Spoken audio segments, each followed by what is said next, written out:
System में क्या पढ़ा था बेटा हम लोगों ने पढ़ा था बेटा sigma F external is equal to क्या पढ़ा था M1A1 प्लस M2A2 है ना बेटा। एक मिनट गड़बड़ हो गया।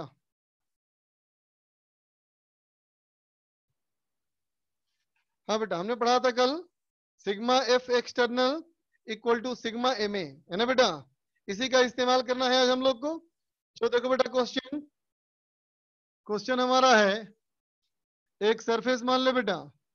इस सरफेस पे एक बॉडी रखा है, एक और स्प्रिंग है बेटा, है ना। ये सरफेस हमारा स्मूथ फ्रिक्शनलेस सरफेस। ये बेटा 5 किलोग्राम, ये बेटा 4 किलोग्राम। ठीक है बेटा। इस वाले बॉडी पे फोर्स लगाया 40 न्यूटन। ठीक है बेटा। तो सवाल कहता है कि एट द इंस्टेंट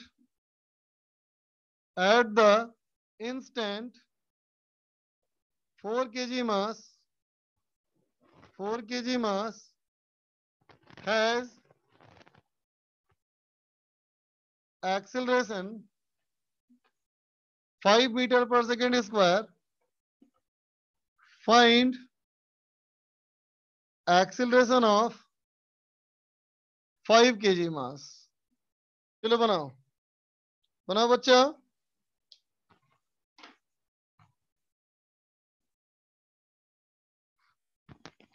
सॉल्व करो बेटा। नवदीप सही है, बाकी लोग करो। लुभावनी 4 सही है। उस्मान चेक करो बेटा।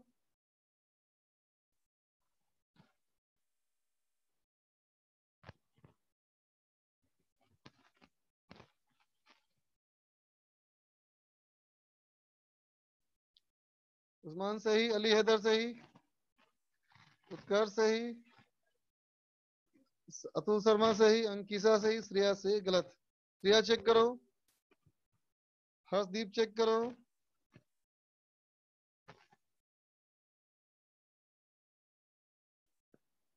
अभी रिदम लक्ष्य सत्यम चेक करो तुम। संदीप का भी सही है, मोहित पालीवाल, शिवम शर्मा सही है, निकेत सही, मयंक तिवारी भी सही, राजदीप चेक करो, समीर त्यागी सही, सीएम यादव, क्वाजी फुजल सही है बच्चा। वैष्णवी चेक करो। लक्ष्य की आवाज सही नहीं आ रही, आवाज गड़बड़ है क्या बेटा? आवाज गड़बड़ है, ओके। उस्मान बोल रहा है ठीक है, अभी बोल रहा है सही है। अच्छा, कुछ लोगों का नेटवर्क प्रॉब्लम हो सकता है। चल देखते बेटा, वही कॉन्सेप्ट लगाना है सेम। क्या लगाना है? Sigma F external is equal to sigma M A, है ना बेटा। तो sigma F external equal to sigma M A. तो देखो बेटा सिग्मा एफ एक्सटर्नल में क्या होगा, तो कहोगे सिग्मा एफ एक्सटर्नल में एक्सटर्नल फोर्सेस मतलब इंटरनल फोर्सेस को छोड़ देना है ना बच्चा। तो एक्सटर्नल फोर्सेस क्या क्या है देखो, ये है बेटा एक्सटर्नल फोर्स, है ना। mg external force, normal external force, mg external force, normal external force, है ना बेटा। ये सब क्या है? एक्सटर्नल फोर्सेस है ना बच्चा। ठीक है। अब देखो सिग्मा एफ एक्सटर्नल में स्प्रिंग का फोर्स जो होगा बेटा ये हो जाएगा इंटरनल फोर्स। तो क्या कह दोगे इसको बेटा कि हमने इसको एक्स डायरेक्शन में लगाया, तो एक्सटर्नल फोर्स सिर्फ एक ही है बेटा और कोई नहीं है, बराबर M1A1 प्लस M2A2। M1A1 ये हो गया 4 इंटू 5, 4 इंटू 5 है ना बेटा, प्लस 5 इंटू ए, तो ए इक्वल टू 4 मीटर पर सेकेंड स्क्वायर। ठीक है बेटा, लिख ले।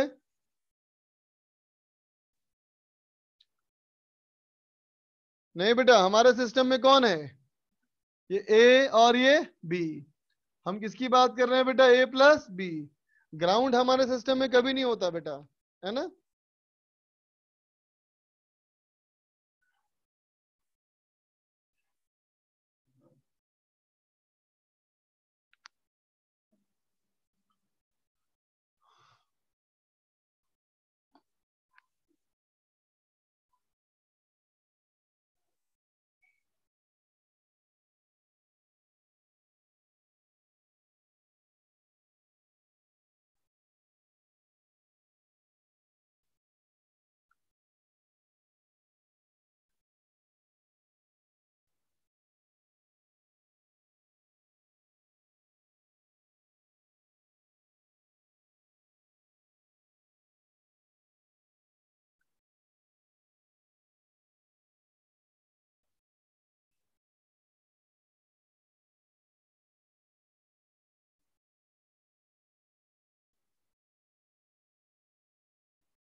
बनाओ। हाँ लुभावनी, सही बोला तुमने बेटा। वाइड एक्शन में बात करने की जरूरत नहीं, क्योंकि सिस्टम वाइड एक्शन में मूवी नहीं कर रहा। तुम करो, मैं आता हूँ 2 मिनट में।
क्लास है मेरा।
देखो बच्चों, तुम्हारा आंसर देख नहीं पाया मैं।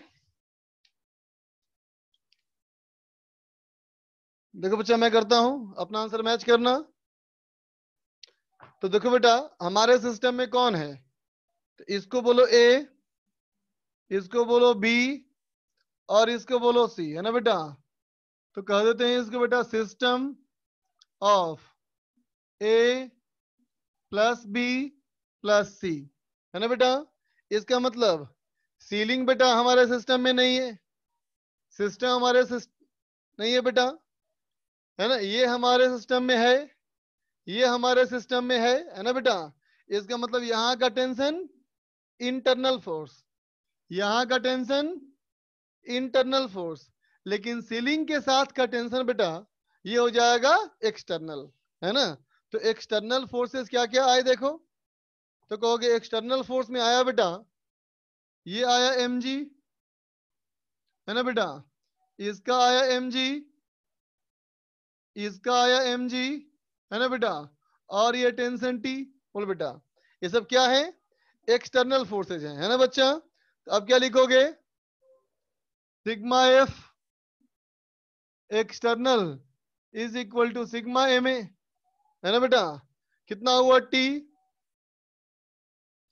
Minus 10g minus 6g minus 10g is equal to m1a1 plus m2a2 plus m3a3।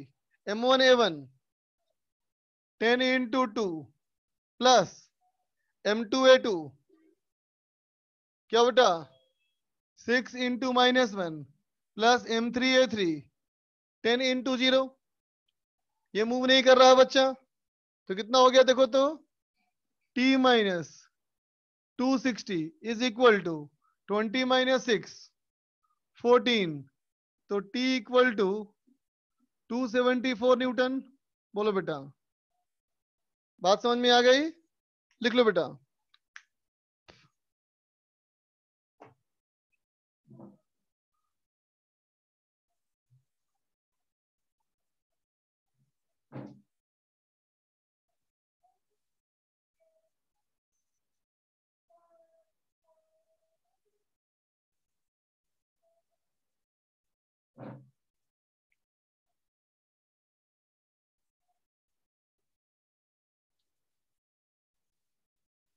Shreya बोलो।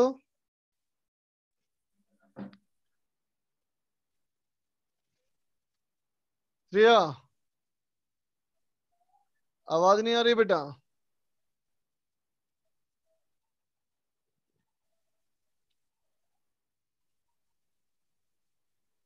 आवाज नहीं आ रही तुम्हारी। वैष्णवी बोलो।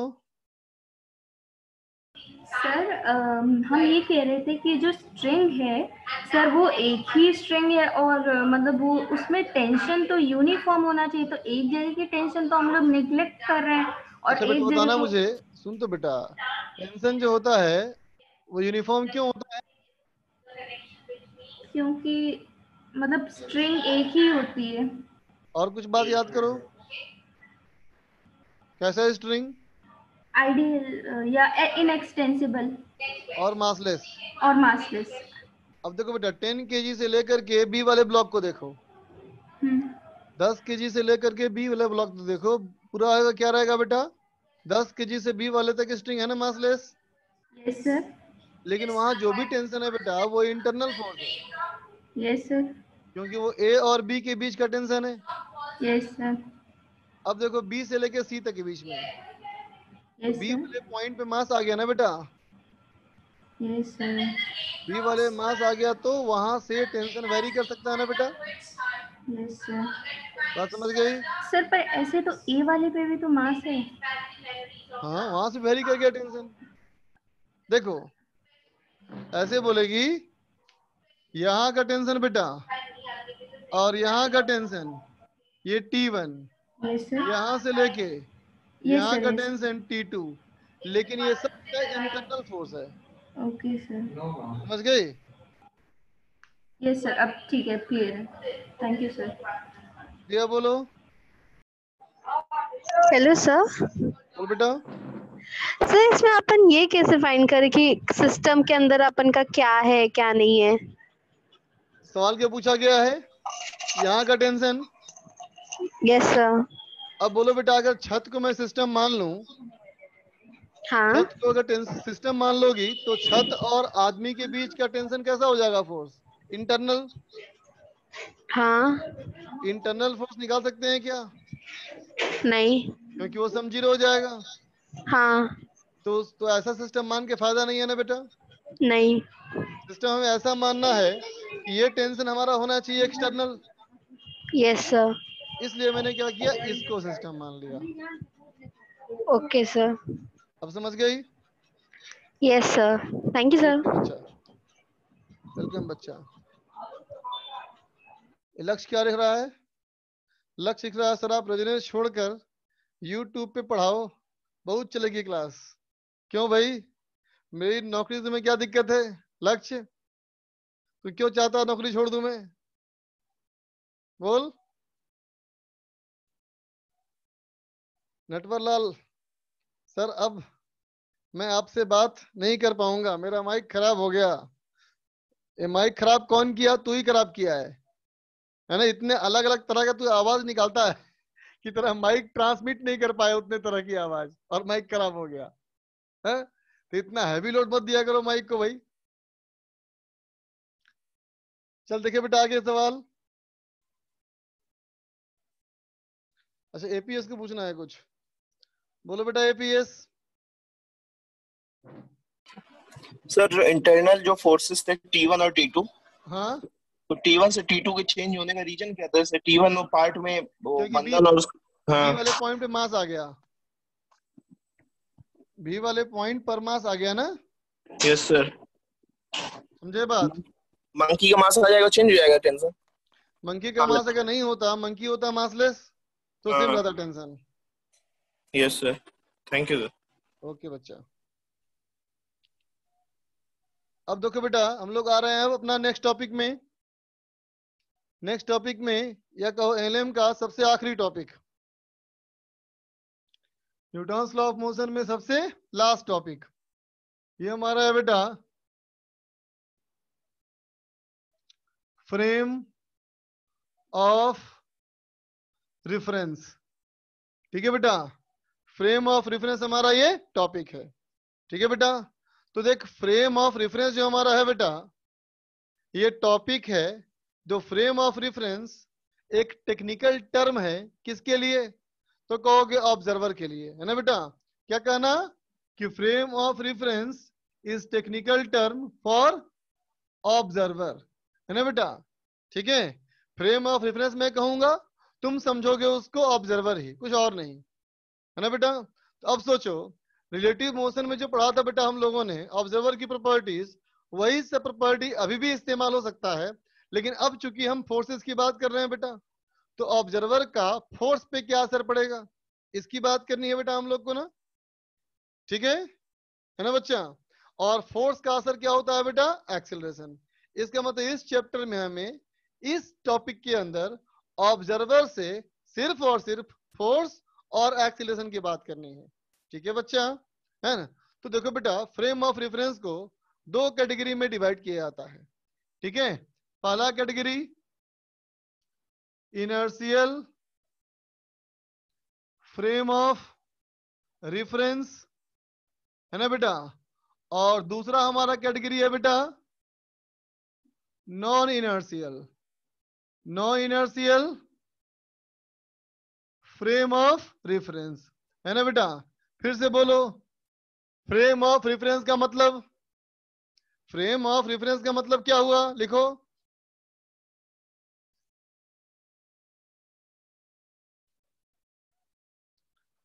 ऑब्जर्वर, इस ऑब्जर्वर से क्या करवाना है? इस ऑब्जर्वर से क्या काम करवाना है? उस्मान लिख रहा है मस्ती, मस्ती करवाना है उसको नहीं बेटा, एक्सीलरेशन दिखवाना है और फोर्स दिखवाना है ना बेटा? ऑब्जर्वर से दिखवाना है क्या? एक्सीलरेशन और फोर्स, है ना बच्चा? ठीक है, चलो पहले एक्सीलरेशन की बात करें। ये ऑब्जर्वर एक्सीलरेशन को देखेगा, है ना बच्चा? तो ये ऑब्जर्वर एक्सीलरेशन को देखेगा तो दो बातें हो सकती है, या तो वो सही देखेगा या तो वो गलत देखेगा, है ना बच्चा।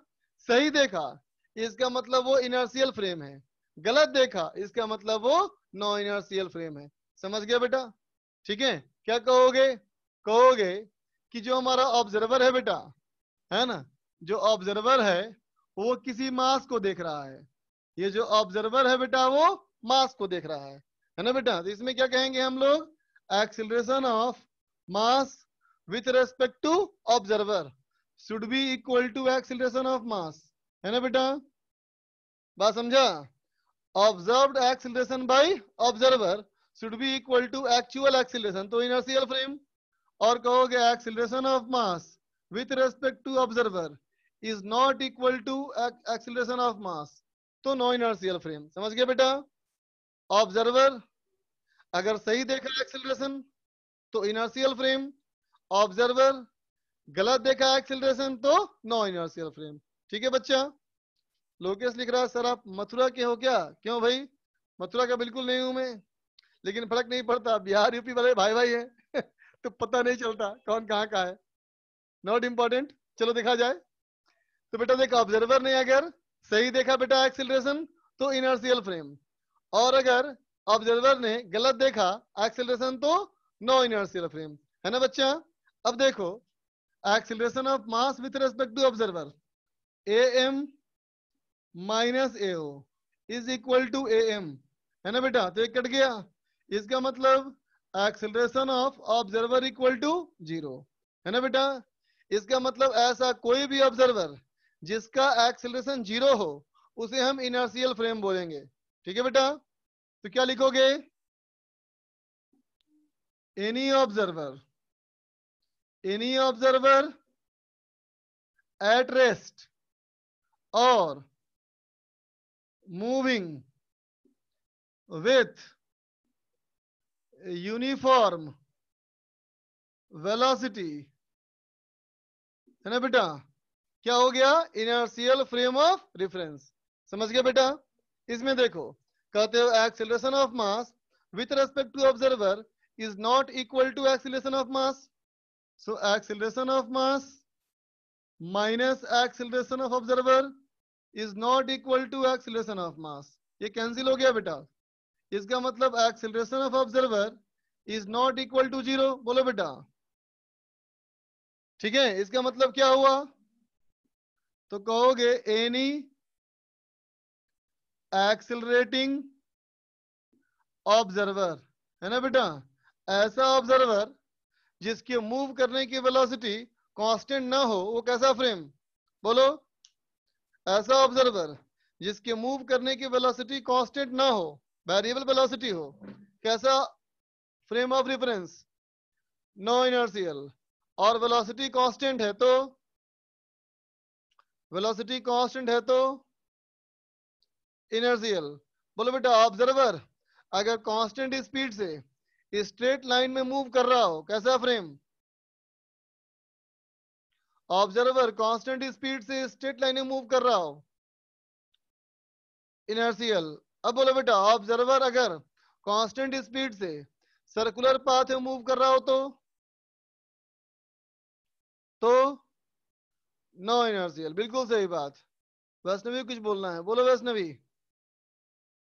सर एक्चुअली उस टाइम हैंड रेज किया था, यही पॉइंट डिस्कस करना था कि ऑब्जर्वर की एक्सेलरेशन 0 होगी तो रेस्ट पे होगा, जो आप अभी बता रहे हैं, तब हैंड रेज किया था इसलिए। समझ अब गए ना समझ आप? ओके बच्चा, अभी को पूछना है अब, अभी को भी नहीं पूछना है अब। ओके चलो देख बच्चा, तो इनर्शियल फ्रेम ऑफ रेफरेंस या non inertial frame of reference किसकी प्रॉपर्टी है? तो कहोगे ऑब्जर्वर की प्रॉपर्टी है ना बच्चा। तो इनर्शियल किसे कहेंगे, नॉन इनर्शियल किसे कहेंगे, समझ में आ गया है ना बच्चा। अब बात करें कि इनर्शियल नॉन इनर्शियल में क्या डिफरेंस होता है, वो देख लिया बेटा। अब बात करें इस बात के लिए कि आखिर इसे एक्सेलरेशन में अंतर देखने की वजह से और क्या डिफरेंस दिखेगा, है ना बेटा। चलो इरेज कर रहा हूं बच्चा।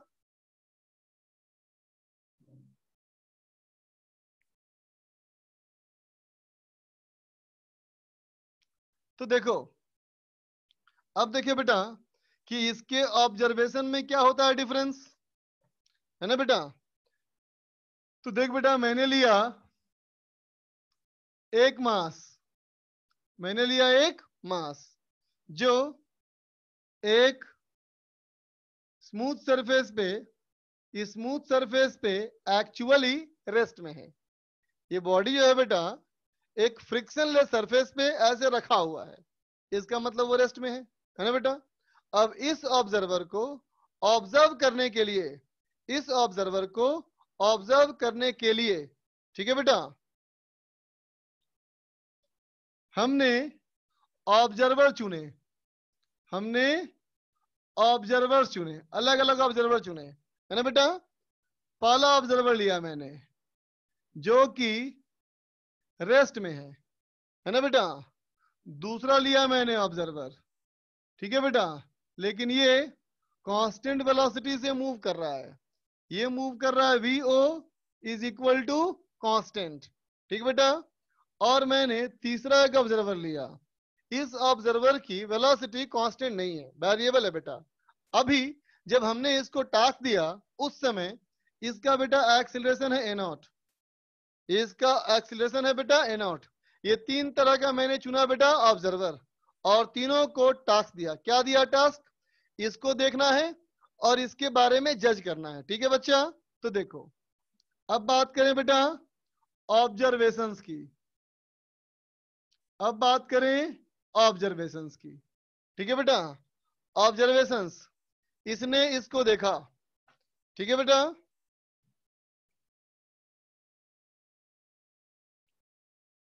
आयुष, आयुष भाग गया। और एक चमत्कारी बाबा है, चमत्कारी बाबा से बात करने पे कुछ चमत्कार कर देंगे ये, इसलिए अभय से बात करते हैं। यस बोलो सर। अभय। अच्छा आयुष आ गया। Ayush hello, yes sir. तो तुम भी आ गया। अच्छा पहले हाँ आयुष से बात करते हैं अभय, ठीक है। तो आयुष ठीक है बोलो सर। बेटा, ये ऑब्जर्वर अगर यस इस सर, मास को देखेगा तो क्या बोलेगा, रेस्ट में या मूविंग? रेस्ट में बोलेगा सर। ये ऑब्जर्वर अगर इस मास को देखेगा बेटा तो रेस्ट में बोलेगा, है ना। यस तो सर। चलो तुम जो हो ये वाला ऑब्जर्वर हो, तुम जो हो यस बेटा वो सर। ये वाला ऑब्जर्वर हो, ठीक है बेटा। तो तुम्हें इस यस मास में एक्सीलरेशन कितना दिखाई पड़ेगा? सर। 0। एक्सीलरेशन 0 दिखाई पड़ेगा। तो तुम्हें इस बॉडी पे रिजल्टेंट फोर्स कितना दिखाई पड़ना चाहिए? 0। ठीक है बेटा। अब बताओ तुम्हें इस बॉडी पे क्या क्या फोर्सेस दिख रहा है? केवल mg सर। केवल mg? Yes sir. और कोई फोर्स है क्या, ढूंढो तो। नॉर्मल भी तो सर, नॉर्मल फोर्स। अबे नॉर्मल, रुक जाओ, normal force. Normal yes sir, किधर? ऊपर की साइड सर। ऊपर की साइड है। जिस कंडीशन में दिख रहा है क्या इन दोनों का रिजल्टेंट 0 हो सकता है कि नहीं? हो सकता है सर। किस कंडीशन में? बोलो बोलो। जब n बराबर mg हो। Yes sir. बात समझ गए? Yes sir. ओके बच्चा, ठीक। तो देखो बेटा, इसको नॉर्मल भी 0, रिजल्टेंट फोर्स 0 दिखा बेटा, और एक्सीलरेशन भी 0 दिखा। इसका मतलब इसको जो दिखा बेटा वो न्यूटन के नियम के अनुसार एक्सेप्टेबल है ना बच्चा। इसका मतलब लिख देते हैं इसको हम कि एक्सेप्टेबल है ना। Acceptable according to Newton's law of motion, ठीक है बच्चा। अब है, यस सर। अब तुम बोलो बेटा, अब तुम ये जी वाला सर। ऑब्जर्वर हो, तुम ये वाला ऑब्जर्वर हो, ठीक ठीक है है। तो अब बोलो बेटा यस सर। तुम्हें बॉडी क्या दिख रहा है, रेस्ट में कि मूविंग? सर मूविंग दिखेगा सर, अपोजिट डायरेक्शन में ट्रांसफर कर देगा अपनी वेलोसिटी। लेफ्ट या राइट? सर लेफ्ट साइड में ट्रांसफर कर देगा। लेफ्ट साइड में दिखेगा वेलोसिटी v0। जी सर। तुम्हें इसमें एक्सीलरेशन कितना दिखेगा? सर 0। 0 दिखेगा। अब फोर्सेस क्या क्या बोलोगे? सर वही नॉर्मल नॉर्मल लगेगा, और सर वो लगेगा mg। ये लगेगा, ठीक है बेटा। अगर तुम्हें एक्सीलरेशन 0 दिखा है तो रिजल्टेंट फोर्स कितना दिखना चाहिए? सर 0 दिखना चाहिए सर। तो क्या गिवन कंडीशन में 0 हो पाएगा या नहीं? सर इसमें तो 0 है सर। जीरो है कि जीरो हो सकता है? सर इसमें तो है। नहीं बेटा, हो सकता है ना, लेकिन तुम्हें नहीं पता ना n की वैल्यू कितनी है हाँ ओके सर ओके। है कि नहीं? तो क्या बोलेंगे हम लोग, ये भी हमारा हो गया ना एक्सेप्टेबल, जी सर। क्योंकि एक्सीलरेशन जीरो दिख रहा है बेटा, और ये भी दिख रहा है कि नॉर्मल फोर्स mg के बराबर अगर हो जाए तो मंजूर करने के लायक है। Yes sir. चलो ओके। अब बात किया जाए आलोक रंजन से, अली से बात करते हैं। अली अदर, जी सर। बोलो बच्चा, ये वाला ऑब्जर्वर तुम अब हो, तुम ये यस वाला सर। ऑब्जर्वर हो, है ना? तो बोलो बेटा, तुम्हें इस यस बॉडी सर। में क्या दिख रहा है, मोशन या रेस्ट? Yes sir. सर ये मोशन में दिखेगा। किधर मूव करता हुआ? सर पीछे। पीछे मतलब लेफ्ट की राइट? सर इधर लेफ्ट की तरफ। लेफ्ट की तरफ। क्या दिखेगा, वेलोसिटी या एक्सेलरेशन? सर एक्सीलरेशन दिखेगा। कितना? बोलो। ए नॉट। A not. ठीक, अब बोलो फोर्सेस क्या क्या दिखेगा तुमको? जी सर। फोर्सेस, हाँ फोर्सेस फोर्स होगा सर एम ए नॉट। कौन लगाया? सर आवाज आपकी थोड़ी ब्लर हो रही है। मैंने बोला बेटा, एम ए नॉट जो फोर्स बोल रहे हो, वो एम ए नॉट का फोर्स किसने यस लगाया? Sir. Who applied this force? Sir ये सर एम ए नॉट का फोर्स। सर ये तो सर एक second sir. M A naught का सर एक सेकंड रुक जाइए सर। हाँ रुक गया। सर ये तो सर स्यूडो फोर्स हो जाएगा सर। वो तो पढ़ा नहीं हमने अभी। अरे सर पहले पढ़ा हुआ था। हाँ तो जो पढ़ा वही बताओ बेटा अभी, क्या क्या फोर्सेस? सर स्यूडो फोर्स हो जाएगा शायद ये। फिर स्यूडो फोर्स बोला, मैं नहीं पढ़ा ना स्यूडो फोर्स।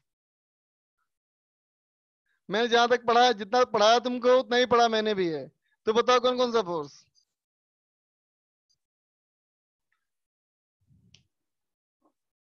फंस गया ये। क्यों फंस गया बेटा? फिर से बोलोगे ना, फोर्स mg, बोलो कौन लगाया? भाग गया क्या आलोक? अली भाग गया। आलोक, यस सर। बोलो बेटा, mg फोर्स बॉडी पे किसने लगाया? सर ये ग्रेविटी की वजह से फोर्स आएगा सर। किसने लगाया? सर ये फोर्स तो जो मास है उसकी वजह से लग रहा है सर। मास की वजह से लगाया ना, लेकिन लगाया कौन? Who applied this force on this body? Earth. Sir ये फार्स ये सर अर्थ के वजह से ही हाँ, लगेगा ना सर, ग्रेविटेशनल फोर्स। और ये कौन लगाया? वो तो सर नॉर्मल रहेगा। कौन लगाया? वो तो सर मास की वजह से ना नॉर्मल लगेगा सर। सर फिर बोला surface, normal due to contact, है ना बच्चा? Yes sir.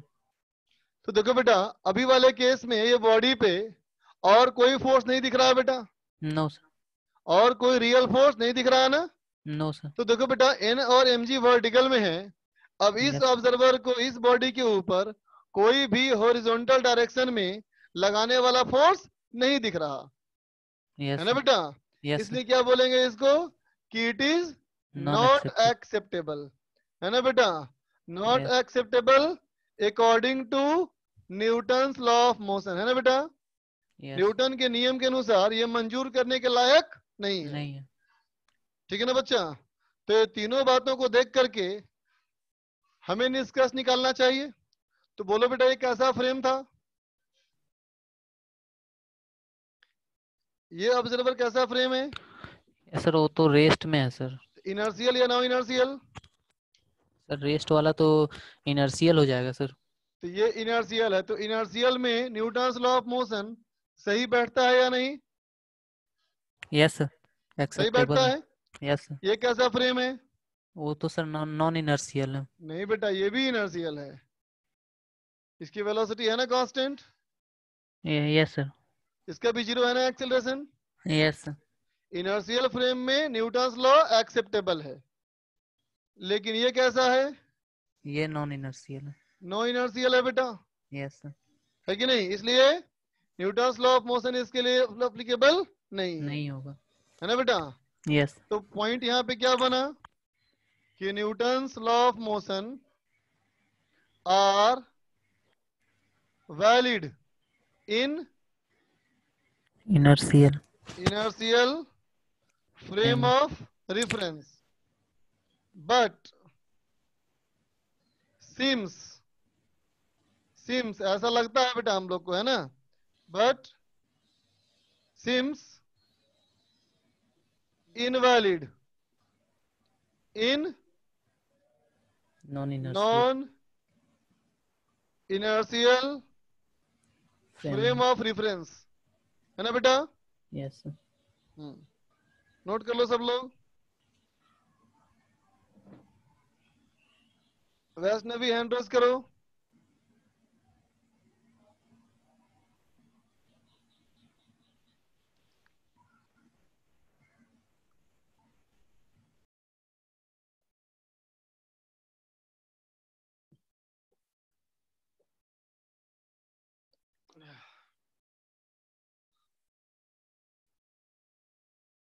बोलो। सर जो लास्ट केस है नॉन इनर्शियल फ्रेम का सर, तो उसमें है तो ऑब्जेक्ट रेस्ट में, ये बात तो सही है, लेकिन क्योंकि जो ऑब्जर्वर है वो अपनी वेलोसिटी लेफ्ट हैंड डायरेक्शन में ट्रांसफर करेगा, तो सर उसे मतलब देखने में तो ये लगेगा ना कि ब्लॉक एक्सेलरेट कर रहा है लेफ्ट हैंड साइड। हाँ लगेगा। तो सर आपने अच्छा अभी बीच में जब डिस्कशन हो रहा था उसमें एक बार ये बात आई थी कि उसको ये रेस्ट पे लगेगा, रेस्ट तो पे इसलिए लगेगा। हमें कंफ्यूजन हुआ। रेस्ट वाली बात तो नहीं की मैंने बेटा। मैंने अच्छा कहा सर। ऑब्जर्वर रेस्ट में हो यस सर। या observer moving with constant velocity हो यस सर। तो इनर्शियल फ्रेम हो जाता है। Yes sir. और तो जो उसका ऑब्जर्वेशन है वो न्यूटन्स लॉ ऑफ मोशन के अकॉर्डिंग सही बैठता है। Yes sir. लेकिन नॉन इनर्शियल वाले को जो दिख रहा है वो न्यूटन्स लॉ ऑफ मोशन के अकॉर्डिंग सही नहीं बैठता। तो नॉन इनर्शियल फ्रेम। समझ गई? यस सर, ठीक, थैंक यू सर। ओके बच्चा। अबे बोलो। Hello sir. हाँ बोलो बेटा। सर ये मैं क्या कह रहा था सर, जैसे कि आपने कहा कि सर ये जो वाला सर ये थर्ड केस में जो ब्लॉक है सर, हाँ उसको जो ऑब्जर्वर सर उसको ये दिखेगा कि मतलब ये मूव कर रहा है, और उसको सर फोर्स दिखेगा इसको। कौन सा फोर्स? सर फोर्स यही जो सर वो बता रहा था अली हैदर के स्यूडो फोर्स, सर वो उसे दिखेगा सर ऐसा? अच्छा बताओ। हाँ सर। जब भी कोई फोर्स अगर होता है बेटा तो हमेशा एक्शन रिएक्शन पेयर होता है ना। जी सर। जब भी कोई फोर्स लगता है तो बेटा तो कोई लगाता है तभी लगता है ना। हाँ सर। जो वास्तविक फोर्स होते हैं वो। हाँ सर। तो अभी कोई लगाने वाला फोर्स दिखेगा बेटा उसको। सर यही तो पूछ रहा हूँ सर कि सर मतलब ये सर ये वाला सर जो एक्सेलरेशन होगा सर इसमें थर्ड वाले केस में सर हाँ ऑब्जर्वर को एक्सेलरेशन दिखेगा, तो इस हाँ हिसाब से तो सर ए में लगना चाहिए ना सर, एक कहीं ना कहीं। हाँ तुम ऐसा इसलिए सोच रहे हो अगर तुम अभी न्यूटन्स लॉ यूज करना चाहते हो। हाँ सर। तो वही तो हम कहते हैं बेटा न्यूटन्स लॉ अभी इस्तेमाल नहीं कर सकते। अच्छा सर, इसके लिए अलग लगेंगे सारे लॉज? इंतजार तो करो। Okay sir, okay. Shriya sir बोलो बच्चा। सर ये जो आपने पॉइंट में लिखा हुआ है हाँ बट के आगे scenes inertial in non inertial frame of reference, तो इसका इनवैलिड मतलब बट सिम्स इनवैलिड। अच्छा इनवैलिड है वो। Invalid in non inertial frame of reference. हाँ ठीक है सर, फिर समझ में आ मान गया। लिया मैं राइटिंग खराब मेरी है लेकिन ऐसे बोलने का थोड़ी मतलब है बेटा। मैं ऐसे ही समझ जाता हूँ खराब मेरी है। तुम पूछ लेती भाई हाँ। क्या लिखा हूँ। हम्म। समझ गई अब? Yes sir. ओके बच्चा। अनिकेत। हेलो। हाँ बोल बेटा। हेलो हाँ हाँ बोलो सर, कोई ऐसा अनिकेत। केस नहीं हो सकता जिसमें कि हमारा मासिम। हेलो। हाँ हाँ बोलना। हेलो सर, आवाज आ रही है? सर एकदम आ कोई रही है ऐसा फर्स्ट केस क्लास। नहीं हो सकता? सर कोई ऐसा केस नहीं हो सकता जिसमें मास भी मूव कर रहा हो हमारा और ऑब्जर्वर भी मूव कर रहा हो? हाँ हो सकता है बिल्कुल। सर उस केस में क्या होगा फिर? ये जो बात कर रहे हैं बेटा हम लोग ना, जो भी हमको चेंज दिख रहा है वो किसके वजह से दिख रहा है? ऑब्जर्वर की वजह से कि मास की वजह से? ऑब्जर्वर की वजह से दिख रहा है सर। तो हम ऑब्जर्वर की बात करें ना बेटा, बॉडी को कैसे ही मूव करे फर्क ही नहीं पड़ता हमको। हम तो ऑब्जर्वर के ऊपर डील कर रहे हैं ना अभी हम लोग। Yes sir. तो मास कैसे ही मूव करेगा, तो सेम कॉन्सेप्ट इस्तेमाल करेंगे जो कॉन्सेप्ट पे आने वाले हैं। ठीक है, ओके सर। ओके बच्चा, चलो आगे देखो बच्चा।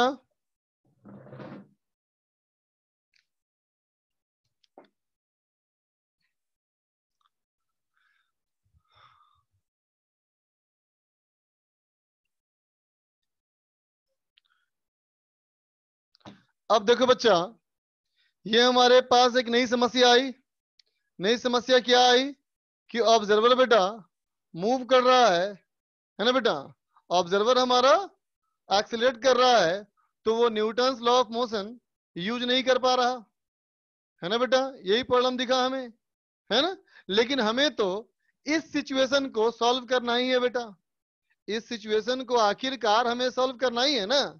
तो भाई देखो, अगर हम कोई काम नहीं कर पाते हैं बेटा, तो हम ढूंढते हैं कोई और रास्ता, है ना। या तो कोई रास्ता ऐसा मिले जो टेक्निकल रास्ता हो, मतलब कोई और लॉ मिले हमको, है ना बेटा। या फिर लॉ नहीं मिलता तो क्या करते हैं हम लोग, जुगाड़ करते हैं ना बेटा। जुगाड़ करते हैं ना, कॉम्प्रोमाइज करते हैं ना बेटा, है ना। तो समझ गया हम लोग कॉम्प्रोमाइज करने वाले हैं, क्योंकि हमारे पास कोई और लॉ नहीं है ना।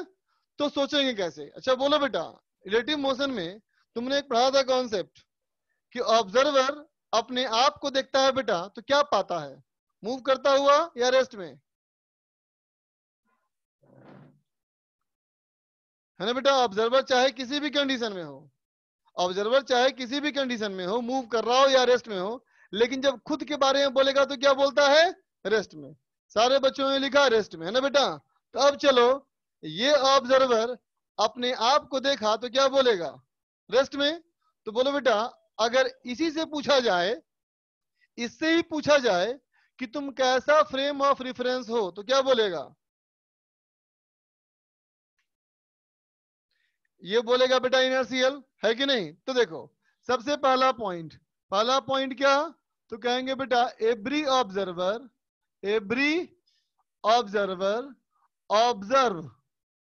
Observe himself to be at rest, है ना बेटा। हर ऑब्जर्वर अपने आप को रेस्ट में ऑब्जर्व करता है। ठीक बात। दूसरी बात, ठीक है बेटा, दूसरी बात, the non inertial frame of reference will declare himself as inertial frame। बोलो बेटा, जो फ्रेम वाकई में नो इनर्शियल है बेटा, वो भी अपने आप को इनर्शियल बोलेगा, है ना बेटा। अब सोचो, अब इससे पूछो कि तुम न्यूटन्स लॉ यूज कर सकते हो कि नहीं, तो क्या बोलेगा, बोलो बोलो, बोलेगा यस। क्यों, क्योंकि वो अपने आप को क्या बोला है, इनर्शियल फ्रेम, है ना बेटा। इसका मतलब क्या कहोगे, तीसरा point, he will use Newton's law of motion forcefully। बोलो बेटा, वो जबरदस्ती न्यूटन्स लॉ ऑफ मोशन इस्तेमाल करेगा बेटा, है ना। And to make Newton's law of motion valid, है ना बेटा। न्यूटन्स लॉ ऑफ मोशन को वैलिड करने के लिए वो सोचेगा बेटा कि अगर उसको एक्सीलरेशन दिखाई दे रहा है, तो उसे कोई फोर्स भी दिखना चाहिए, है ना बेटा। यही सोचेगा ना ये कि अगर एक्सीलरेशन है तो फोर्स भी होना चाहिए। न्यूटन ने ऐसा कहा था, F बराबर ma। अगर a है तो फोर्स भी होना चाहिए, है ना बच्चा। तो क्या कहोगे, he will assume, वो एज्यूम कर लेगा एन एडिशनल फोर्स, वो एक एक्स्ट्रा फोर्स एज्यूम कर लेगा, है ना बेटा। वो एक्स्ट्रा फोर्स एज्यूम कर लेगा, है ना बेटा। कितना एज्यूम करेगा, this force is called pseudo force. ठीक है बेटा, ऐसा फोर्स वास्तविक में नहीं है, स्यूडो का मतलब इमेजनरी है ना बेटा, वो एक फोर्स एज्यूम कर लेगा। ठीक है बेटा, है ना? ठीक, क्या कहेगा? Pseudo force F P S vector equal to, क्या बोलेगा? बॉडी का मास एम बी, बॉडी का mass into A F acceleration of frame of reference, किस डायरेक्शन में? अपोजिट डायरेक्शन में, है ना बेटा? ऑब्जर्वर आगे एक्सीलरेट किया था तो बॉडी का पीछे देखा एक्सीलरेशन बेटा, उसने क्या देखा था? उसने देखा था बेटा बॉडी का इधर एक्सीलरेशन बेटा, और ये ऑब्जर्वर खुद ही एक्सीलरेट कर रहा था ना बेटा, बोलो है कि नहीं? तो क्या करेगा? बोलेगा इधर एक्सीलरेशन है तो ऐसे फोर्स होना चाहिए, और ये एफ बराबर एम ए होना चाहिए, है ना बेटा? एम बॉडी का mass, a F acceleration of frame, frame कौन है? ये इसका एक्सीलरेशन, है ना बेटा? और इसके एक्सीलरेशन के अपोजिट डायरेक्शन में, बोलो बेटा, इसलिए minus M B into M F. क्या करना है? जिधर ऑब्जर्वर का एक्सीलरेशन है बेटा उसका उल्टा फोर्स लगाना है। ठीक है, और कितना लगाना है? तो बॉडी का मास और ऑब्जर्वर का एक्सीलरेशन। फिर से बोलता हूं, बॉडी देखना है, ऑब्जर्वर देखना है ना बेटा? बॉडी पर स्यूडो फोर्स लगाना है, किस डायरेक्शन में? ऑब्जर्वर के अपोजिट डायरेक्शन में। ठीक है बेटा, कितना लगाना है? तो बॉडी का मास, एक्सीलरेशन ऑफ ऑब्जर्वर। ठीक है बेटा, है ना? अब न्यूटन्स लॉ हम लोग इस्तेमाल कर सकते हैं। ठीक है बच्चा, लिख लो।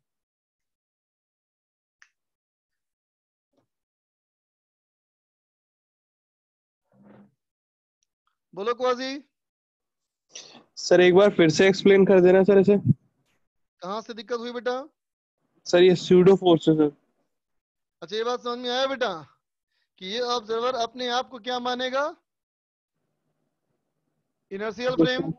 यस सर आ गया। तो ये अपने आप को मानेगा इनर्शियल फ्रेम, तो फिर Newton's law of motion use करेगा। Yes sir. Newton's law of motion में क्या होता है? बराबर में। Yes sir. तो जिधर उसको दिख रहा है एक्सीलरेशन उस डायरेक्शन में फोर्स मान लेगा, यस सर। और कहेगा है बराबर में। Okay sir. समझ गए? Yes sir.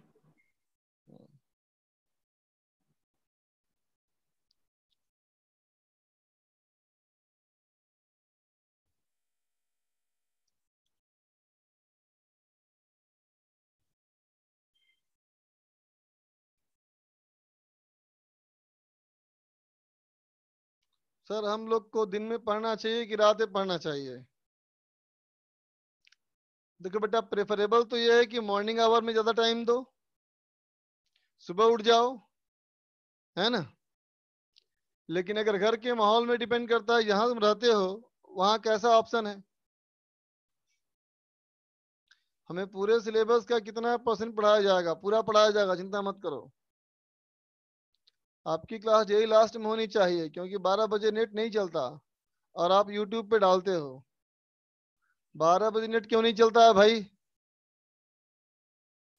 तुम ज्यादा टाइम वेस्ट करते हो, इसका मतलब यहाँ वहां पे ज्यादा मूवी देखता है यूट्यूब पे। हाँ, नहीं 1.5 GB काफी होता है बेटा 3 क्लास करने के लिए। आईटी में सिलेक्शन कैसे होगा सर? पढ़ करके बेटा। 100% तो बहुत होता है, चिंता मत करो, सब कराया जाएगा। 12 बजे बहुभूत आता है और सारा डाटा खा जाता है तुम्हारा, है ना? एक्सपर्ट कैसे बने फिजिक्स में? प्रैक्टिस करके बेटा। 12 बजे नेट तो स्लो होता है, नेट तो होता है पर स्लो हो जाता है। क्या 6 आवर स्टडी सफिशियंट है? स्टडी उतना सफिशियंट है जितना कि सारा होमवर्क हो जाए, और कुछ 1-2 घंटे अलग से भी समय निकले रिवीजन के लिए हर दिन। जनवरी तक कितना % सिलेबस कंप्लीट हो जाएगा? 90%, 80-90%।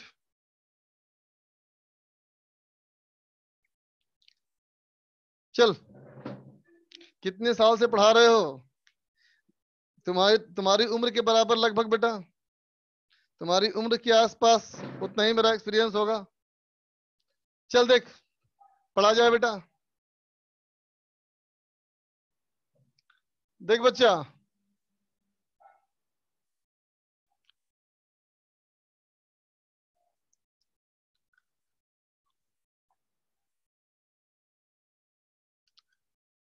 क्या लिखोगे? Pseudo force is just an arrangement, है ना बेटा? स्यूडो फोर्स एक तरह का जुगाड़ है ना बेटा? To use Newton's law of motion in non inertial frame of reference, है ना बेटा? समझा बात को? ये मत समझना कि स्यूडो फोर्स लगाने के बाद फ्रेम इनर्शियल हो जाएगा, है ना बेटा? Newton's law of motion, Newton pseudo force लगाने के बाद फ्रेम इनर्शियल हो जाएगा, ऐसा बिल्कुल नहीं बेटा, है ना? फ्रेम अभी भी नॉन इनर्शियल है ना? बात समझे? मतलब गलत बात को साबित करने के लिए एक गलत लॉजिक, ये है स्यूडो फोर्स। बात तो बेटा अभी भी गलत है ना? चलो आगे देखो बेटा।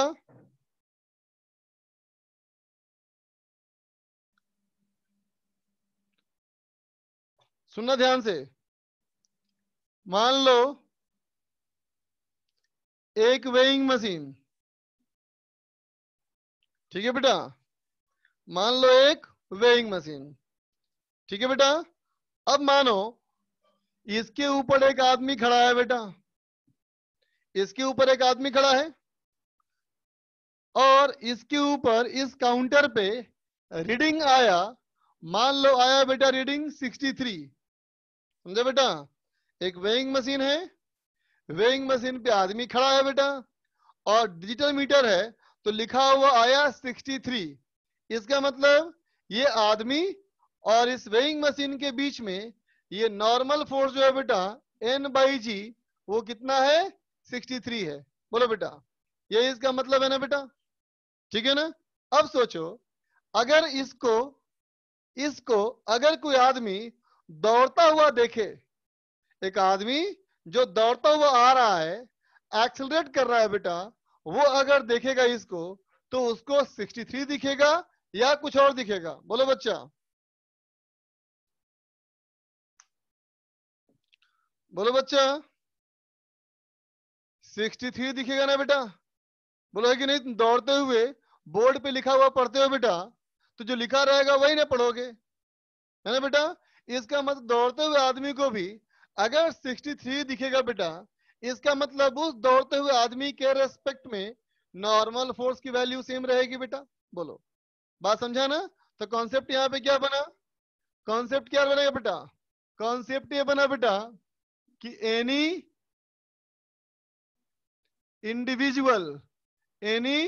Individual force is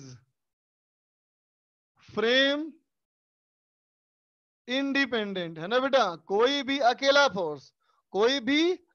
force frame पे डिपेंड नहीं करता, है ना बच्चा? ठीक है? बट रिजल्टेंट फोर्स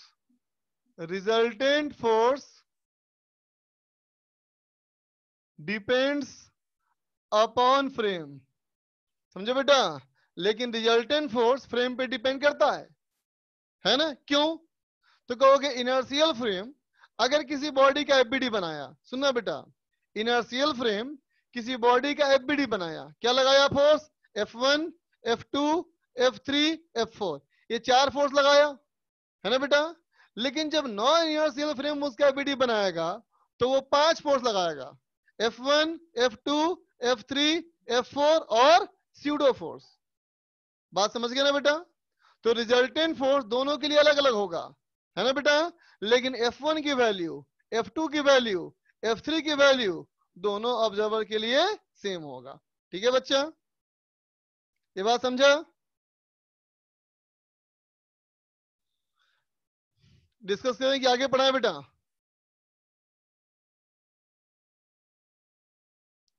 डिस्कस ही करते हैं ना, चलो डिस्कस ही करते हैं बेटा, नहीं तो बहुत लैगिंग हो जाएगा।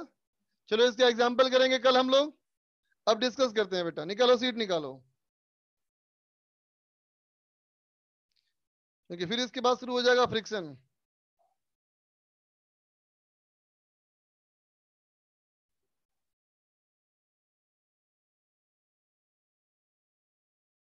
होमवर्क क्या दिया हुआ था?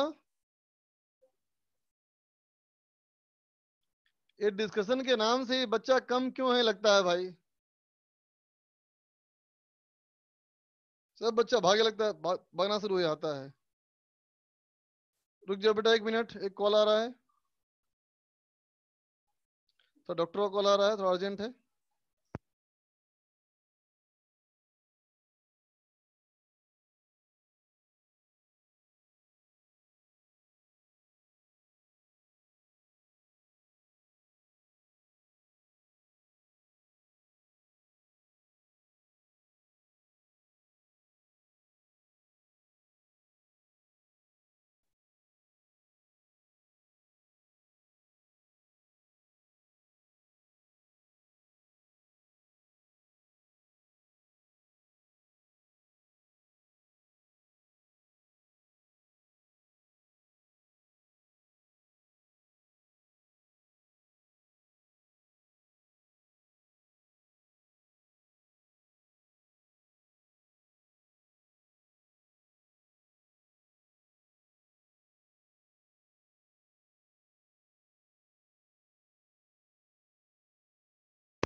हाँ बेटा निकालो।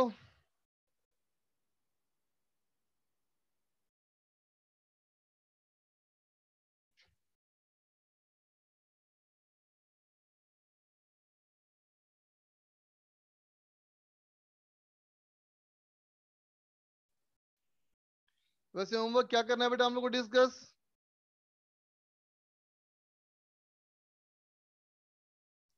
सेक्शन डी और सेक्शन ई दोनों पार्ट में। ओके बच्चा निकालो।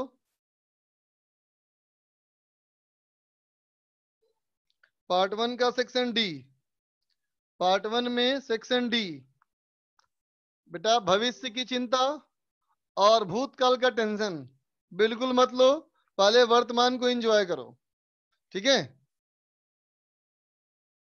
रिवीजन कैसे करें नहीं करें मत सोच बेटा, डीईपी बनाते जा। मैंने एक एक दो दो करते के डीईपी बना, है ना? और रोज 1 घंटे का समय निकाल, हर दिन 1 घंटे का समय निकालो, है ना बेटा? और पीछे एक क्वेश्चन उठाओ, और कहीं से भी 2 क्वेश्चन उठाओ, सॉल्व करो। कभी इस चैप्टर कभी उस चैप्टर, रैंडमली करो। रिवीजन जो होता है ना बेटा, रैंडमली होता है बेस्ट, अगर तुम्हें थ्योरी याद है तो। चलो पार्ट 1 में आओ, D1 to D5, D4 D6। Okay देखो बेटा, D4 में क्वेश्चन नंबर D4 और D3 पूछना है। पहले D4 देख लेते हैं बच्चा। D4 में कहता है रॉड का एक्सीलरेशन, है ना बच्चा?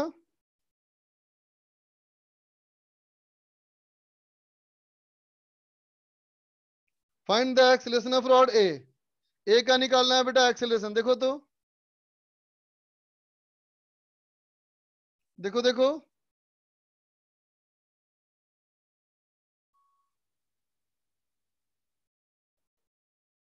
देखो बच्चा, हालांकि ये क्वेश्चन लगता है मैंने कराया है ऐसा वाला, फिर भी एक बार गाइड करते रहा हूं तुम्हें।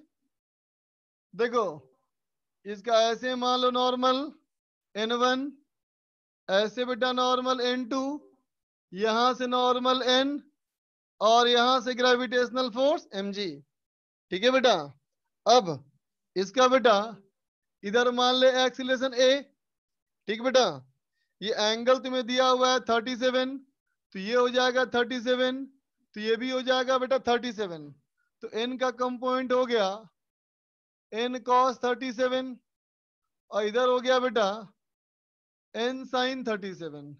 तो इक्वेशन क्या हो जाएगा? mg minus n cos 37 equal to ma, है ना बेटा? अब इसके लिए कहोगे एक्शन का रिएक्शन n, ये बेटा mg, यहां से नॉर्मल मान लो n3, ठीक है बेटा, और इसका ऐसे ना होगा बेटा b एक्सीलरेशन, ठीक है, रिजॉल्व कर लो फोर्सेस को, n का कंपोनेंट ये हो जाएगा बेटा n साइन 37 n cos 37, तो हो जाएगा बेटा n साइन 37 इक्वल टू, दोनों का मास सेम है, इक्वल मास है, equal to M B, equation number 1, equation number 2, और एक और इक्वेशन बनाओ, कैसे, वेज कांस्टेंट से, वेज कांस्टेंट से बनाओ इक्वेशन नंबर 3, सरफेस के perpendicular same acceleration, n1 n2 निकालने की जरूरत नहीं, दोनों तरफ से वाल है ना बेटा, जो वाल दोनों तरफ से है उसका भी तो नॉर्मल आएगा बच्चा। आगे चलो D4 D6, देखो D6 है बेटा, question number D6, find the acceleration of A in terms of B, देखो बच्चा,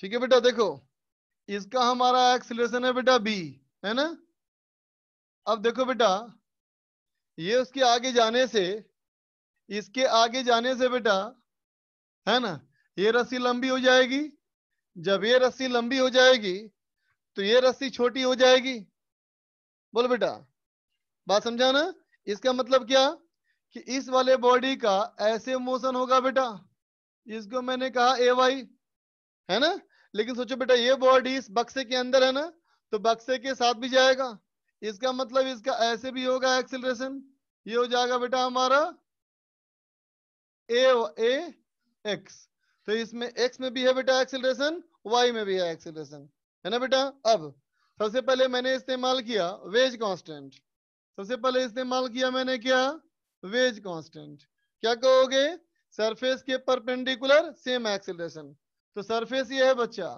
सरफेस के परपेंडिकुलर सेम एक्सीलरेशन, इसका मतलब तो कहोगे a x is equal to b, है ना बेटा। अब इस्तेमाल करो स्ट्रिंग कांस्टेंट, अब इस्तेमाल करो बेटा स्ट्रिंग कांस्टेंट, है ना, स्ट्रिंग कांस्टेंट में टेंशन इस्तेमाल करते हो ना, सब जगह टेंशन दिखा दो, तो देखो बेटा ऐसे टेंशन, ऐसे टेंशन, ऐसे टेंशन, ऐसे टेंशन, है ना बच्चा, ये तो बेकार है, ये तो बेकार है क्योंकि फिक्स्ड है ना बच्चा, लेकिन देखो ये जो पुली है बेटा, पुली जो है इसमें लगा हुआ है ना, इसमें लगा है ना, इसका मतलब पुली जो है बेटा इसके साथ साथ जा रहा है बी एक्सीलरेशन से बेटा, तो इसके लिए क्या हो गया माइनस टी इंटू बी, और इसके लिए क्या हो गया बेटा, तो कहोगे plus T into A Y equal to 0, तो ए वाई भी हो गया बी, इसका मतलब एक्स में भी वाई में भी, ठीक है बेटा। आगे चलो D5, D5 में पुली का वेलोसिटी कैसे निकलेगा, कैसे निकलेगी, चलो देखो तो,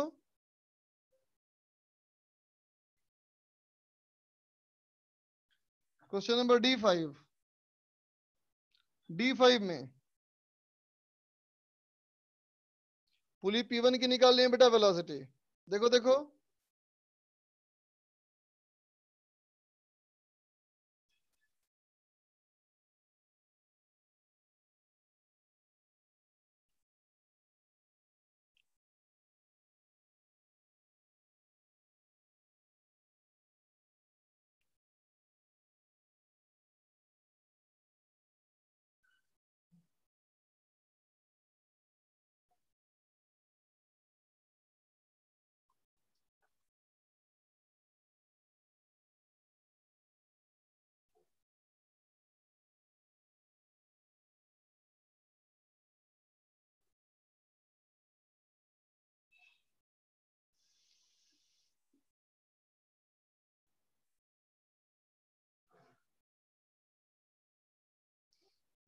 देखो बेटा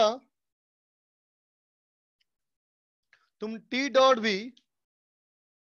वी जो है ना बेटा, वो टी डॉट वी तुम ए के लिए भी इस्तेमाल कर सकते हो, बी के लिए भी अगर सिस्टम में एक ही स्ट्रिंग है ना बेटा, अगर सिस्टम में एक ही स्ट्रिंग है तो टी डॉट वी का फॉर्मूला तुम सिर्फ एक ही टेंशन में लगा सकते हो बेटा, और चाहो तो पूरे सिस्टम में लगा सकते हो, है ना बेटा। तो देखो अगर मैंने पूरे सिस्टम का लगा दिया तो इसकी वेलोसिटी यूज में नहीं आ पाएगी, है ना बेटा। तो सिर्फ इसकी वेलोसिटी निकालने के लिए हम सिर्फ इस टेंशन की बात करेंगे, है ना बच्चा, सिर्फ इस स्ट्रिंग की बात करेंगे, इसकी बात नहीं करेंगे, ठीक है। कैसे करोगे देखो, तो कहोगे बेटा इसका हमारा टेंशन ऊपर, यहाँ टेंशन ऊपर, यहाँ टेंशन नीचे, यहाँ टेंशन नीचे, और इसकी वेलोसिटी भी। तो कैसे लिख देंगे बेटा, 2t into V minus 2t into V plus t into 10, है ना बेटा। फिर देखो माइनस t इंटू 20 बराबर 0, है ना बेटा। तो कितना हो गया, minus v plus 10 minus 20 equal to 0। इसका मतलब v इक्वल टू -5 मीटर पर सेकेंड। ठीक है बेटा, समझ गए। क्वाजी बोलो।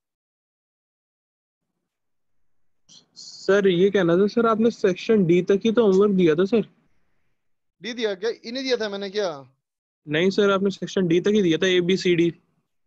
अच्छा ठीक है चलो। और सर एक बार वो जो आपने LLM पढ़ाया था ना सर, उसमें जो लास्ट पॉइंट था सर, वो थोड़ा समझ में नहीं आया था। उसी टाइम हैंड रेस किया था लेकिन आपने देखा नहीं। आज जी सर। लास्ट पॉइंट में यही कहा था बेटा कि कोई अकेला फोर्स जो है ना, जी सर। अकेला फोर्स मतलब नॉर्मल, ग्रेविटेशनल, फ्रिक्शन, टेंशन, है ना, ये जी सब सर। फ्रेम पे डिपेंड नहीं करता, हर ऑब्जर्वर के लिए सेम ही होता है। Okay sir. लेकिन रिजल्टेंट फोर्स अलग हो जाता है क्योंकि नो इनर्शियल वाला एक एक्स्ट्रा फोर्स अप्लाई करता है। Okay sir. स्यूडो फोर्स, है ना। अच्छा बाकी बच्चे लिख रहे हैं बेटा कि ईबी दिया था मैंने होमवर्क, तुम ध्यान नहीं दिया होगा क्वाजी। बाकी बच्चे लिख रहे हैं, ई करते हैं डिस्कस बेटा, ई करेंगे। चलो ई बताओ, ई में doubt, E1 E2 E5 doubt राखी को। E5 देखो बेटा, E5 में देखो, E5 में ए चेन कंजस्टिंग ऑफ 5 लिंक्स, हर एक का मास 100 ग्राम, है ना बेटा, lifted with a constant acceleration of 2 meter per second square. Find the force acting between links. The force exerted by top link by the agent lifting the chain. The net force on each link, है ना बच्चा। तो देखो 5 link है बेटा, यहां से बनाता हूं मैं 1 नंबर, 2 नंबर, 3 नंबर, 4 नंबर और 5 नंबर। ठीक है बेटा। तो देख बेटा, इसमें इस वाले में नीचे का आएगा बेटा ग्रेविटेशनल फोर्स mg, है ना बेटा। और देखो इस वाले पॉइंट और इस वाले पॉइंट में आपस में जुड़ाव है ना बेटा, तो इसको ऊपर खींचा कौन, यही ना खींचा बेटा। तो इसके लिए क्या लिखोगे, ऊपर F12 और इसके लिए F12 एक्शन रिएक्शन, है ना बेटा। इस पे ग्रेविटेशनल फोर्स mg, और देखो ये वाला पॉइंट, ये वाला पॉइंट, इसका दोनों फोर्स नीचे है, तो ऊपर कौन ले गया, 3 नंबर खींच के ले गया, तो ऊपर फोर्स क्या हो गया बेटा, F23। तो यहां से बेटा F23, लेकिन यहाँ ग्रेविटेशनल फोर्स और भी आएगा, फिर यहां से बोलोगे F34, यहां से बेटा F34, यहां से ग्रेविटेशनल फोर्स mg, फिर यहां से F45, यहां से F45, यहां से mg, और यहां से बेटा F। ठीक है, सब में एक ही मेथड, ये माइनस ये बराबर ma, ये माइनस ये बराबर ma, ये माइनस ये बराबर ma, ये माइनस ये बराबर ma, ये माइनस ये बराबर ma, है ना बेटा। तो फर्स्ट सेकंड पार्ट हो जाएगा।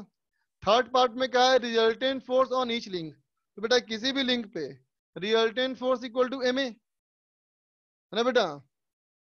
देखो E2 में अच्छा D2 में हिंट चाहिए तुमको, E2 E5, D2 में इसको हिंट चाहिए। अरे बेटा जहां पुली है ना D2 के लिए, देखो यहां से वेलोसिटी u, इसका वेलोसिटी v मान लो। अब टेंशन दिखा दो तो कहोगे यहाँ टेंशन t, यहाँ टेंशन t, यहाँ टेंशन t, है ना बच्चा, यहाँ टेंशन t, लेकिन यहाँ हो जाएगा बेटा 2t, यहाँ हो जाएगा 2t।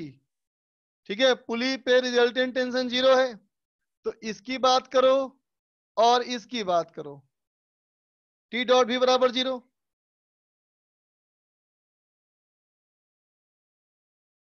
वो D2 करा है मैंने, D2 बताया बेटा मैंने, E2 देखो। अब D3 नहीं बताऊंगा, खुद से करो D3, सब पूछोगे मुझसे क्या, D3 खुद से करो।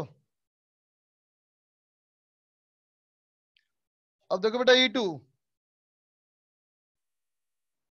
क्वेश्चन नंबर E2 कहता है 3 kg मास में x दिया है y दिया है। कौन पूछा यार? बेटा x को 2 बार डिफरेंशिएट कर, एक्सीलरेशन इन x, y को 2 बार डिफरेंशिएट कर, एक्सीलरेशन इन y, रिजल्टेंट एक्सीलरेशन निकाल, F बराबर ma कर। ये क्या पूछने लायक सवाल पूछते हो बेटा? E5 देखो, माइक तो ऑन ही है, माइक ऑन ही है बेटा, तेरा ऑफ हो गया, चेक कर। देखो E5 में 2 kg toy can move along axis, कहता है बेटा फाइंड द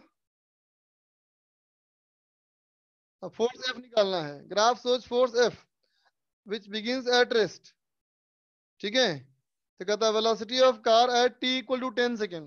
ध्यान दे बच्चा, E5 में F equal to ma, so F equal to m dv upon dt, so m dv integration equal to F dt integration. ठीक है बेटा, u से v, तो m v माइनस u बराबर ये हो गया एरिया अंडर ग्राफ। ठीक है बेटा, आगे चलो, आगे चलो, सेक्शन ई में और कोई? चलो पार्ट 2 में आ जाओ। पार्ट 2 का D1 D2 D3 D4 D1 चाहिए, D1 वो E5 नहीं है, हाँ ठीक है, D2 ये था बेटा, D2 था ये, वो D5 था बेटा, गलती से कर दिया था मैंने, वो D5 था। देखो D1 में ब्लॉक इज ड्रैग्ड, क्यों पूछ रहे हो बेटा? क्वेश्चन कराया क्लास में ऐसा? आगे बोलो। D3 ये भी क्वेश्चन कराया है।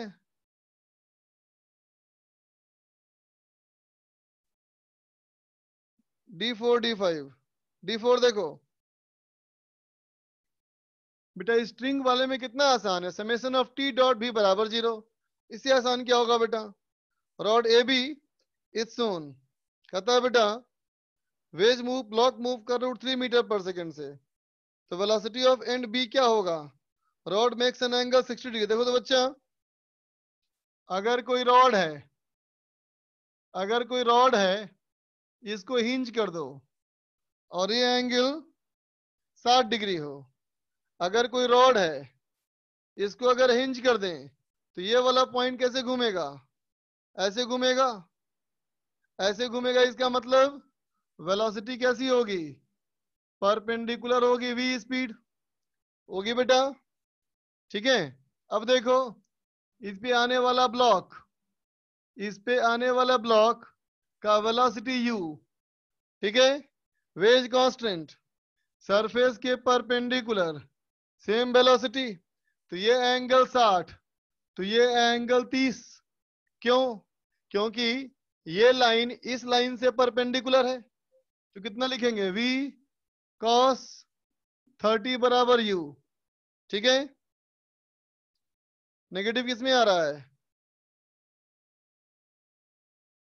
कुछ नहीं बोला। D1 में क्या यार, देख ये ब्लॉक, ये रस्सी, ये पुली, ठीक है। वर्टिकल से एंगल थीटा, जब इसको आगे खींचोगे v स्पीड से तो ये वाला बॉडी इधर जाएगा, B1 से जाएगा। अब देख इसके लिए टेंशन ऐसा और इसके लिए टेंशन ऐसा, इसके लिए T B1 cos 90 minus theta, T B1 और दोनों के बीच क्या cos 90 माइनस थीटा, और यहाँ TV opposite minus TV equal to 0, निकाल ले। D6 देखो, D6 में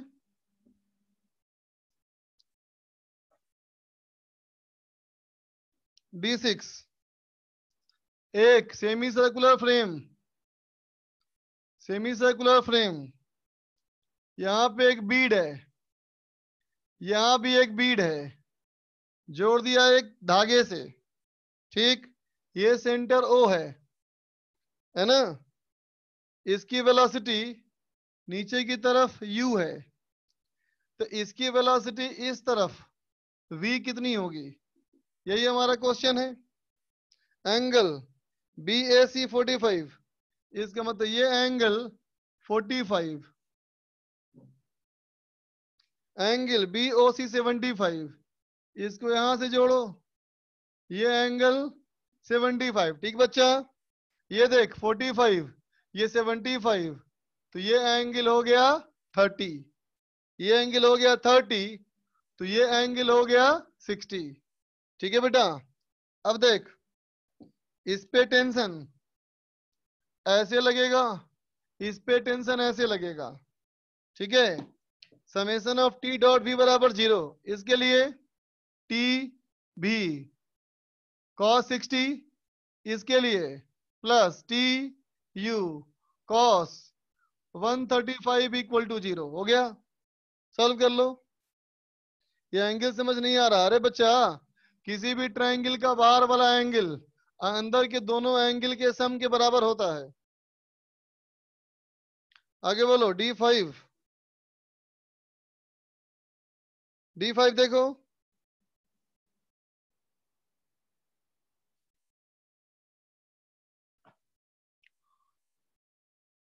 देख बच्चा, मान ले एक मोटर है, कैपिटल M एक मोटर है बच्चा। इस मोटर का ये एक्सल है और ये एक्सल पे धागा लपेट दिया, ठीक है। अब सुन ध्यान से, तो अगर तुम ये लपेटोगे बेटा मोटर से, है ना, तो इसके लपेटने की वेलोसिटी भी, इसके लपेटने की वेलोसिटी भी, तो बेटा इसकी वेलोसिटी भी क्या होगी, नीचे भी होगी, होगी ना। जब लपेटेगा V स्पीड से तो रस्सी नीचे आएगा ना V स्पीड से, है ना बच्चा। लेकिन अगर ये लपेट भी रहा हो और V से नीचे भी आ रहा हो, तो इस वाले पॉइंट का वेलोसिटी V प्लस V, इस वाले पॉइंट की वेलोसिटी V प्लस V, क्योंकि लपेट भी रहा है नीचे भी आ रहा है ना बच्चा। अब यहां से ये पुली ऊपर गया, पुली से नीचे ब्लॉक आ गया B, तो इसका मान ले वेलोसिटी V1 और इसकी वेलोसिटी है बेटा U, ठीक है। तो क्या करोगे, टेंशन दिखाओ, तो कहोगे इस वाले पॉइंट का टेंशन T, इसका टेंशन T, इसका TT, तो यहां हो गया 2T, ऐसे और यहां से ऐसे, है ना बेटा। ध्यान दे, पुली पे रिजल्टेंट टेंशन फोर्स 0 है बेटा, पुली पे रिजल्टेंट टेंशन फोर्स 0 है ना। इसलिए बाकी सबकी बात करो तो T इंटू V1, इसके लिए माइनस T इंटू 2V, यहां माइनस 2T इंटू U बराबर 0, ठीक है। Section E1 to E5, E7 पूछना है अंसिल को। देखो बेटा E7, क्वेश्चन नंबर E7 कहता है body of mass m is acted upon bye a force F। अगर वैसा ही फोर्स लगा दें 120 डिग्री पे, अरे बेटा अगर फोर्स 120 पे लगाओगे तो रिजल्टेंट 0 हो जाएगा ना रे। 120 पे रिजल्टेंट 0। E5 E10 E5 देखो E5 में क्वेश्चन नंबर E5 कहता है पुली अरेंजमेंट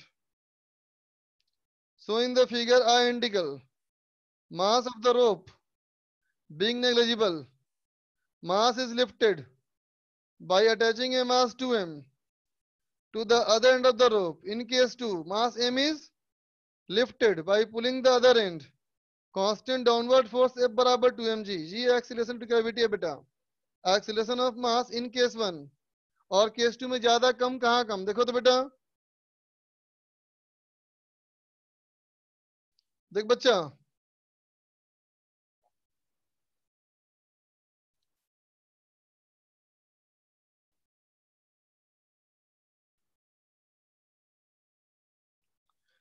देखना बेटा,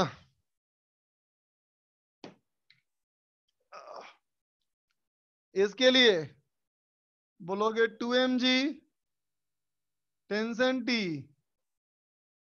mg टेंशन T, ये नीचे आएगा ये ऊपर जाएगा, ठीक है बेटा। इसका निकाल लो एक्सीलरेशन, इसका एक्सीलरेशन निकाल लो। दूसरा वाला पार्ट,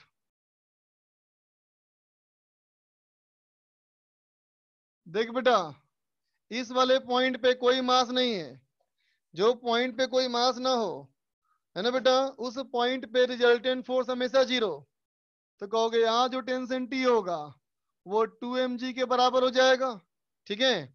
और इस पे टेंशन T ऊपर लगेगा, mg नीचे होगा, इसका एक्सीलरेशन B निकाल लो। अब A और B कंपेयर करो, ठीक है। E6 a force produces acceleration of 4 metre पर सेकंड स्क्वायर m1 में और 6 मीटर पर सेकंड स्क्वायर m2 में। सेम फोर्स लगाएंगे m1 प्लस m2 पे तो एक्सीलरेशन क्या होगा। कितना सिंपल सवाल है बेटा, बोल बस खुद से कर। F बराबर m1 4, F बराबर m2 6, है ना, फिर F बराबर m1 plus m2 into A, plus m1 निकाल, सेकेंड से m2 निकाल, थर्ड में पुट कर दे। E9 E10, हे भगवान क्या आदमी हो यार। E9 में अरे भाई फोर्स का मैग्नीट्यूड निकाल, मास गिवन है F बराबर है में 10 नंबर। कहता है body is moving with a speed 1 meter per second and constant force applied to stop it in a distance x। अगर बॉडी 3 मीटर पर सेकंड से मूव कर रहा होगा तो कितना फोर्स लगाना पड़ेगा सेम डिस्टेंस x मूव कर रुकने के लिए। देखो E10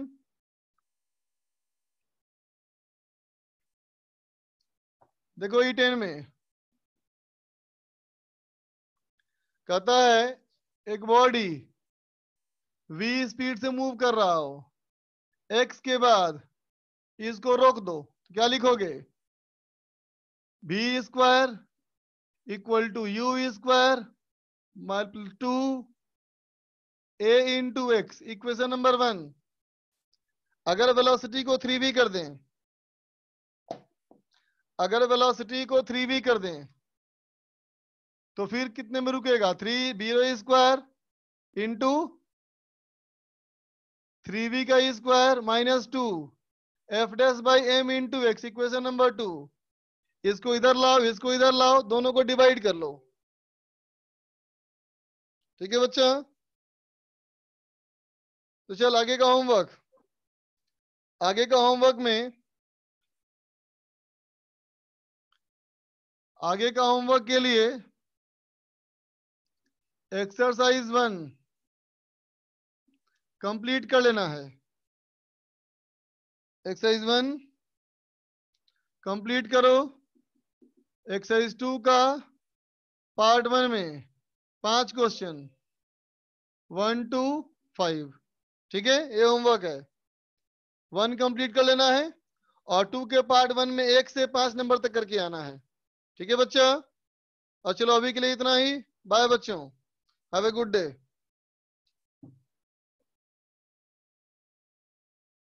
नेक्स्ट चैप्टर फ्रिक्शन।